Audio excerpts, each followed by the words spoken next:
A little bit different because we can't get to speak to this young man by the name of Hayden, but we can get to speak to somebody who is part of St. Joseph's.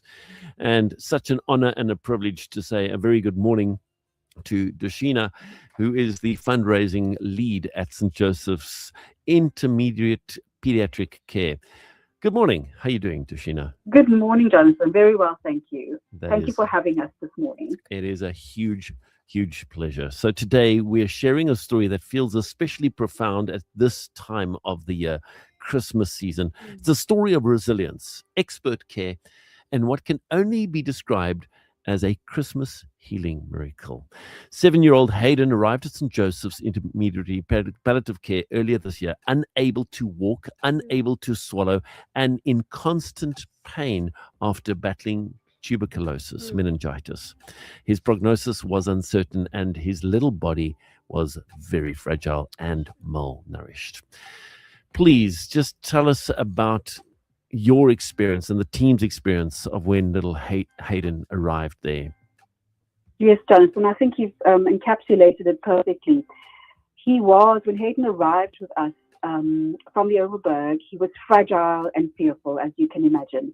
And he presented with significant neurological fallout, left side hemiplegia, which meant he couldn't move on his left side.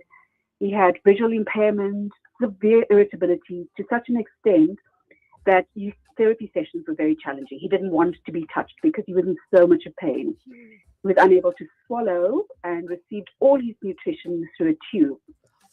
At the time, his condition was described as severe acute malnutrition, which was a result of his illness and the prolonged feeding difficulties.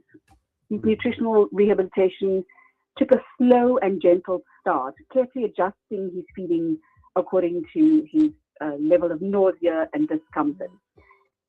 His first few months were incredibly slow and uncertain, and the team had to really pull together to try and figure out the best way forward for this young man. I think the hope that we had that he would recover pulled everybody through, but he was so delicate and so fragile that all the therapy and rehabilitation team had to tread really, really, really carefully with him. Initially, his improvement was very minimal, but they remained steadfast and they focused on the comfort, on nutrition, and gentle stimulation to support his recovery. So, when he arrived with us, we were really very, very uncertain as to how his healing was going to happen. Sure, that is. Wow. Sure. What are some of the key moments of breakthrough that came from the beginning signs of his healing? I think the most important thing is that his appetite started to return. So slowly, and I keep saying gently because that's what how they had to approach it. Right. His nutritional status improved, and once his nutritional status improved, so initially he had to do 6 months of intensive TB treatment, which was, he had come in with TB meningitis. So once we had gotten through that, his nutritional status improved, which meant he was a little happier and had more energy and was able to now approach his therapy sessions a little bit more willingly. And with that, he achieved new milestones. He started, with a physiotherapist. This little boy who once cried when touched, now started greeting his therapist with smiles and hugs. And he slowly began to sit up unsupported. They moved him from, lying down into a wheelchair for short periods of time. And he loved hydrotherapy. I think that we could consider his turning point, because once he was in the water, it was so difficult to get him out because now the pain was removed. He felt free and able to, like a real little child again. So it was quite wonderful watching this over the few years. His visual perception also improved through occupational therapy.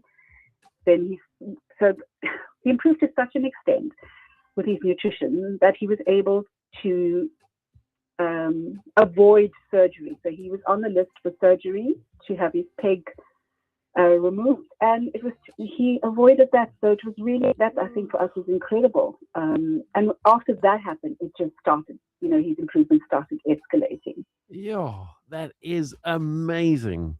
If you just tuned in, you've missed a big part of the story, but don't worry, you can catch it on our Facebook and on our YouTube. This is the incredible story of a little boy by the name of Hayden, who arrived at St. Joseph's intermediary pediatric care in a condition of unable to walk, unable to eat, unable to do anything. And through love and care and lots of multidisciplinary medical intervention, he's able to walk, which is amazing. But let's just talk about the role of multidisciplinary care at St. Joseph's, where you offer physiotherapy, occupational therapy, nursing, nutrition, and more.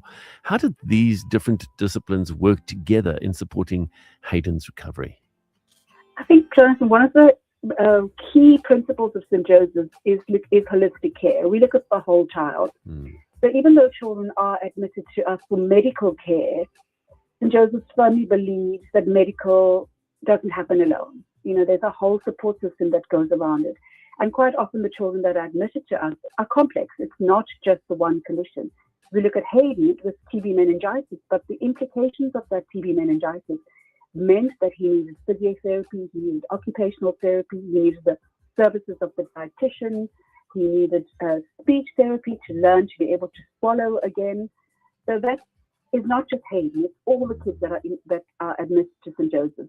Multidisciplinary care helps the child not just heal from their medical condition, but prepares them for life. So whether they come in after having a motor vehicle accident, there's trauma that is part of this. And then we have, apart from the clinical teams, we also have our social workers who help the families and make sure that the families are ready to receive the child and educate the families on the child's condition and what to expect when that child comes home. So all of that forms part of our sort of St. Joseph's ecosystem, I can put it that. We make sure that every aspect of the child, whether it's spiritual, physical, is looked after whilst they're with us. And that is why they stay with us generally 6 months or longer. So we make sure that we attend to every bit of what the child needs and the family as well. That is absolutely beautiful. And I know that we shared on Hayden's story, but that's just one of the cases that you and your team at St. Joseph's actually cover. But maybe if you can just chat briefly about the different conditions that children come in into your care, what do they typically face? Sure. Just to put in perspective, we receive children from 21 different referral facilities for our 175-bed occupancy. So we've got 175 kids children with us at a time, and they range in age from newborns through to 18 years of age. And they have complex health challenges, mostly chronic illnesses, or such as cerebral palsy. Some of them have got infectious diseases like Hayden, TB meningitis, HIV is very prevalent amongst our patients.